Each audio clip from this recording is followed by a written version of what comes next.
안녕하십니까? 오충환입니다. 혹시 시청자 여러분들 지난주에 뭘 했는지 기억하십니까? 지난주에 예수님께서 침례 받으신 이야기 했습니다. 죄 없으신 예수님께서 침례를 받은 이유는 하나님의 뜻을 이루기 위함이라고 성경은 말하고 있고, 저는 그것을 여러분들과 함께 예수님께서 공중 봉사를 시작하시기 전에 성령을 함께 하실 수 있도록 특권을 주신 것이라고 말씀드렸습니다. 이제 성령 하나님과 함께 예수님은 시험의 장소로 나가고 있습니다. 누가복음과 마태복음에 한결같이 이야기하는 것은 성령께서 예수를 이끌고 광야로 가셨다라고 말하고 있습니다. 시험을 받기 위해서 말입니다. 시청자 여러분, 그 세 가지 시험 다 아시죠? 뭔지 한번 여쭤봐도 될까요? 다 아실 텐데, 그저 제일 익숙하게 기억하는 것, 돌이 떡이 되게 하라 하는 그런 내용들입니다. 오늘 그런 것들을 조금만 더 보도록 하겠습니다. 마태복음 4장 3절 하단은 이런 이야기를 하고 있습니다. 내가 만일 하나님의 아들이어든 이 돌을 명하여 떡이 되게 하라 라고 이제 시험이 시작됩니다. 국어 시험 좀 보겠습니다. 시청자 여러분, 한번 마음속으로 대답해 봐 주실래요? 이 문장에서 시험의 내용이 무엇이라고 생각합니까? 내가 돌을 떡으로 만들 수 있느냐가 시험의 내용입니까? 아니면 당신은 누구입니까가 시험의 내용입니까? 저는 이 문장을 보면서 시험의 가장 중요한 핵심은 언제나 같다고 생각하고, 그것은 바로 이것이라고 생각합니다. 내가 누구냐 하는 것입니다. 너는 하나님하고 어떤 관계에 있느냐 하는 것입니다. 인간이 아무리 어려운 형편에 있다고 할지라도, 인간이 아무리 힘들다고 할지라도 전지전능하신 하나님과 자기 사이의 관계가 분명해지면 시험을 이길 수 있습니다. 그러나 어떤 형편에서도 그게 무너지면 시험을 이길 수가 없어요. 시험은 언제나 똑같아요. 마귀가 이렇게 말하고 저렇게 말하고 수많은 것들을 인용한다 할지라도 딱 한 가지뿐입니다. 당신과 하나님은 어떤 관계냐 하는 것입니다. 사실 저도 오랫동안 이 한 구절 성경절 때문에 많이 기도하고 살았습니다. 그 구절은 마가복음 1장 24절입니다. 마가복음 1장 24절에 이와 같은 이야기가 있습니다. 나사렛 예수여, 우리가 당신과 무슨 상관이 있나이까? 귀신 들린 사람이, 속에 있는 귀신들이 이 사람의 목소리를 빌어서 예수님께 하는 말입니다. 근데 이 사람은요, 이때 회당에 있었습니다. 회당에 귀신 들린 사람이 있었다. 이게 좀 잘 안 맞는 것 같지 않아요? 쉽게 말하면 교회에 미친 사람이 있었다, 이런 얘기입니다. 그런데 제가 이 성경절을 처음 봤을 때 그건 저였었습니다. 제가 이 성경절을 제일 처음 볼 때가 신학과 1학년 학생 때였었어요. 신학을 공부한다는 저는요, 그 성경 말씀대로 살아야 되는데 수업 시간에 앉아 있으면 제일 힘든 게 뭐냐면 믿는 게 도대체 뭔가 하는 그런 질문 속에서 살았습니다. 하나님은 뭔가? 하나님을 거부할 수는 없었어요. 왜냐하면 하나님이 분명히 계신 건 알았으니까요. 하나님이 힘이 대단하신 분이라는 것도 알았으니까요. 그런데 늘 문제는 그분이 나하고 무슨 관계인가 하는 문제는 제게 아주 긴 숙제였었습니다. 그래서 정말 많이 이 문제 때문에 제가 기도했습니다. 하나님은 저한테 도대체 어떤 분이십니까? 하나님하고 저와는 무슨 사이인가요? 시청자 여러분, 근데 하나님께서 제가 그렇게 많이 기도했을 때 대답해 주셨을 것 같습니까? 아니면 아무 대답도 안 하셨을 것 같습니까? 저요, 꽤 오랫동안 기도했는데요. 대답이 없으셨어요. 그리고 그냥 쭉 살아오다가 드디어 46년의 목회를 마치고 은퇴하는 목회자가 되었습니다.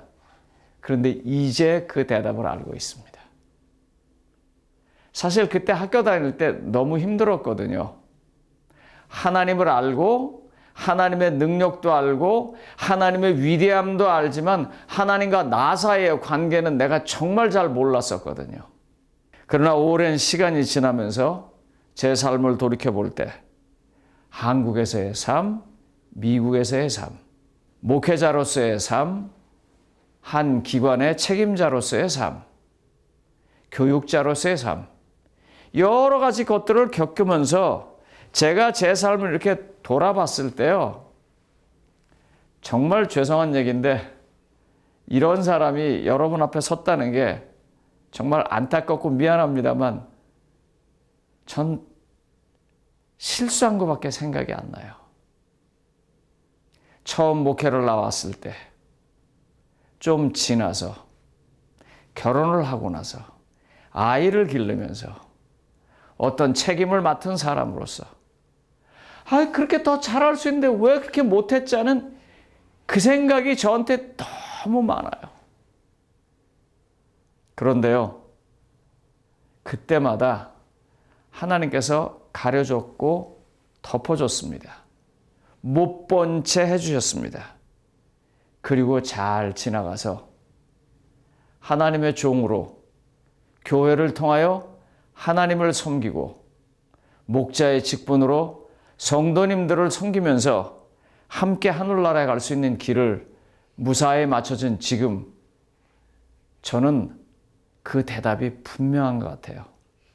너는 내가 가장 사랑하는 내 아들이다. 하나님하고 저는 무슨 관계입니까? 라고 말할 때마다 그 답이 들리지 않은 것 같더니 지금 돌아서서 생각하면 하나님은요, 제게 내가 너를 많이 사랑한 아버지이고 너는 내 자녀이다 하는 것입니다. 시험은요, 기억하십시오. 언제나 같은 거예요. 이것저것 다양한 것을 섞어서 나오지만 본질은 똑같은 거예요. 그게 뭐냐면 당신과 하나님의 관계는 무엇입니까? 그래서 마귀가 이야기합니다. 그 말에는요, 경멸이 섞여 있어요. 뭐라고 말하냐면 내가 만일 하나님의 아들이거든. 그 말은 뭐냐면 안 믿겠다는 뜻입니다. 그 말이. 그 몰라서 그런 거냐 아닌 거냐로 묻는 게 아니고 그에게 시험을 주고 의심을 갖게 하고 안 믿겠다는 거예요. 돌이 떡이 되게 하라고 하는 게 시험이 아닙니다. 내가 하나님의 아들이냐 하는 걸 묻는 것입니다. 창세기 3장 1절 하단에 보면 이런 말이 있습니다. 하나님이 참으로 너에게 이 동산의 모든 실과를 먹지 말라 하시더냐. 여러분 지금 뭘 먹냐 안 먹느냐 그런 얘기 같지만 지금 여기서 가장 중요하게 이 뱀이 말입니다. 하와를 공격하는 게 뭐예요? 너하고 하나님하고 어떤 관계냐를 묻는 것입니다. 하나님이 이런 것조차도 너한테 안 주는 분이야 라고 은연중에 요즘 젊은이들이 자주 쓰는 말로 돌려까고 있습니다. 하나님과의 관계를 무너뜨리려고 하는 것이지요. 그러므로 시청자 여러분 꼭 좀 기억해 주십시오. 우리의 삶에서 일어나는 수많은 문제들은요, 여러 가지 형태로 나타나지만 결국은 다 따지고 보면 내가 존재하는 이 자리에서 너와 하나님은 어떤 위치에 서 있냐 하는 것입니다. 저는 끊임없이 공격당하고 끊임없이 어려운 일을 겪으면서 하나님 왜 대답하지 않으십니까? 라고 오랫동안 기도하고 하나님께 때로는 대들기도 하고 때로는 돌아서 보려고 노력했던 사람인데 시간이 지나서 돌아온 삶을 쭉 볼 때 하나님이 제게 이렇게 대답했다는 것 이외에는 저는 다른 것을 할 말이 없습니다. 로마서 8장 32절입니다. 로마서 8장 32절. 자기 아들을 아끼지 아니하시고 우리 모든 사람을 위하여 내어주시니가 어찌 그 아들과 함께 모든 것을 우리에게 주시지 아니하겠느냐. 하나님께서는요, 우리를 사랑하셔서 그것도 아주 극진히 사랑하셔서 우리를 구원하시기 위해서 하나님의 아들이신 예수 그리스도까지 십자가에 못 박게 하셨습니다. 그런 분이요, 우리에게 하시는 말씀, 그런 분이 우리에게 한 대답은 딱 한 가지뿐입니다. 하나님, 저와 하나님은 무슨 사이예요? 마귀가 와서 묻는 것에 대해 내 대답을 해야 되거든요. 인생에서 내게 묻는 것에 내가 대답을 해야 되거든요. 그리고 내 스스로의 마음속에 있는 의심에서 내가 대답을 해야 되거든요. 하나님 무슨 사이예요? 그와 같은 질문을 던진 우리를 향해서 하나님은요, 아주 분명하게 말씀하십니다. 나는 널 사랑해서 내 하나밖에 없는 아들까지도 희생한 내 아버지이고 내 구원자이고 너를 지키는 하나님이다. 시청자 여러분, 여러 가지 문제들이 있을 때마다 많은 것들을 잊어버린다 하실지라도 이 한 가지 사실을 기억하십시오. 문제는요, 언제나 나와 하나님 사이의 이간질이라는 것이고요. 그때 우리의 대답은 하나님은 우리의 아버지이시고 우리는 그가 가장 사랑하는 자녀라는 것입니다. 시청자 여러분, 기억하십시오. 하나님은 아직도 우리를 사랑하시면서 우리에게 손 내밀고 계십니다. 말씀을 마치겠습니다.